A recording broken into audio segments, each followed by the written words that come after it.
Hello friends. Marvel, a universe where imagination soars and challenges the ordinary, offers a fusion of creativity, rebellion, and defiance against social norms. Our focus today is on Excelsior, the amazing life of Stan Lee. Excelsior, translating to ever upward, wasn't just a word for Lee, it was his beacon, guiding his journey. The concept of a life motto is powerful. Have you ever thought about what yours is? Stan Lee wasn't just a writer, he was an architect of a multi-billion-dollar empire, giving us icons like Spider-Man and the Avengers. Yet, his narrative reveals battles with self-doubt, especially during his early years when labeled merely a comic writer. Lee's drive was fueled by memories of his parents grappling with the depression and adversities. His father's defeated spirit due to the persistent joblessness taught Lee the importance of staying engaged. He drew lessons from watching the financial hardships of his parents bond, realizing the emotional toll of poverty. From witnessing his father's helpless job hunts to delving deep into writing, regardless of his personal sentiments, Lee's dedication was unwavering. He often pondered the disparity between his creation's worth and his earnings.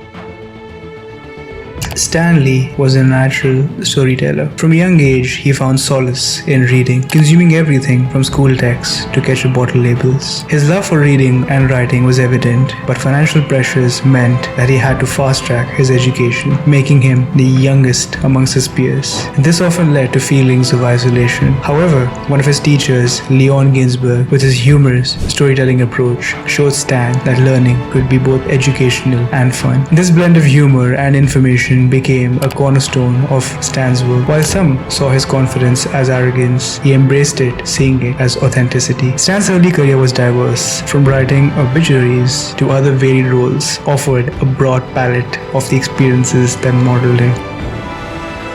In 1939, fresh out of high school, 17-year-old Stan landed a job at a publishing company thanks to his uncle, Robbie Solomon. This was the beginning of his association with what would become Marvel. Starting out as a goofer at the Timely Comics, his potential was quickly recognized, leading to his scripting of Captain America number 3 by 1941 and soon crafting the entire comic book series. Stan Lee, originally Stan Lieber, saved his birth name for a prestigious novel he hoped to write someday. Even as comics weren't seen as prestigious in the 1940s, they thrived, selling about 25 million copies a month. Drafted into the army, Stan continued writing, even freelancing for the Timely. Although not Marvel's founder, his contributions were foundational. As executives came and went, Stan Lee's character and unwavering optimism remained the company's heartbeat. His journey emphasizes that true success lies in passion, persistence, and self-belief. While he entered the comic book world by chance, his legendary mark on it was deliberate.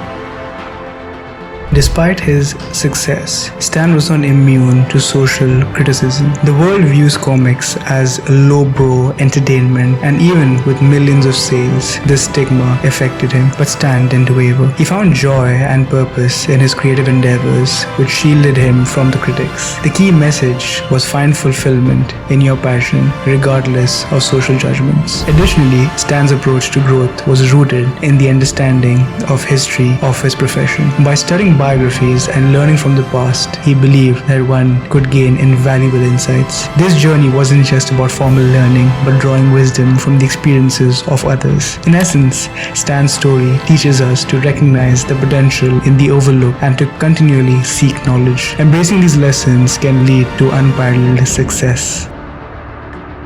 Lee's literary insights were honed from studying luminaries like Euripides to Hemingway. He synthesized his understanding into 5 potential writing rules. Begin with a captivating start. Ensure consistent flow and continuity. Craft a genuine dialogue for authentic characters. Sustain suspense in the story and end with resonating conclusion. Though Stan was central to the comic book industry's evolution, he resisted the pull to merely emulate prevailing market trends. He felt constrained by the company's genre shifting, driven by sales rather than creativity. Balancing commercial needs with creative integrity was a consistent challenge. However, Stan's grasp of storytelling fundamentals, combined with his passion for innovation, allowed him to reshape the comic book landscape. Stan often pondered his journey's direction. He once admitted, "I am my own biggest fan," highlighting his self-belief and minimal desire for editing. Being one's advocate, especially when breaking norms, is crucial for refining one's work. Yet, beneath this confidence, Stan grappled with self-doubt, questioning his life's values. Such insecurities aren't exclusive but commonly shared human struggle. Stan's sentiment, like feeling stagnant in his career or being unheard, echo many personal challenges. Such reflections remind us that even luminaries like Stan face self-doubt and anxiety. A poignant thought from Stan: sometimes mediocrity can be disappointing as failure. He underlined the importance of trusting one's instincts over external opinions. As the 1960s began, Stan contemplated leaving the comic book world, not realizing the monumental journey ahead. By 1961, comics was stagnating and Stan Lee considered resigning. A chance golf game between his boss Martin Goodman and Jack Leibowitz changed everything. Learning of the Justice League of America's success, Goodman urged Lee to craft a superhero team. That night, instead of drafting his resignation, Stan pondered this challenge. His wife Joanne advised him if he was leaving anyway, why not revolutionize the superhero unrestricted? Thus, relatable, imperfect superheroes like the Fantastic Four and Spider-Man were born. Stan, always the optimist and the marketeer, soon labeled the Fantastic Four as the world's greatest comic book magazine. Stan exemplifies how self-belief, hard work, and fortunate timing can forge legends. Stan Lee often said, "Humans scorn the abstract," highlighting the often underestimated power of intangibles. He recognized the potential of Marvel's dedicated fan base, a principle now embraced by contemporary brands aiming to foster community loyalty. However, early Marvel executives undervalued fan engagement, missing the growth potential rooted in sustained character development. The enduring impact of something as simple as Marvel Fan Club showcases the lasting value of even the smallest gestures. Lee's clever integration of beloved characters into teams like the Avengers wasn't just about storytelling, it was a strategic move to leverage established fandom.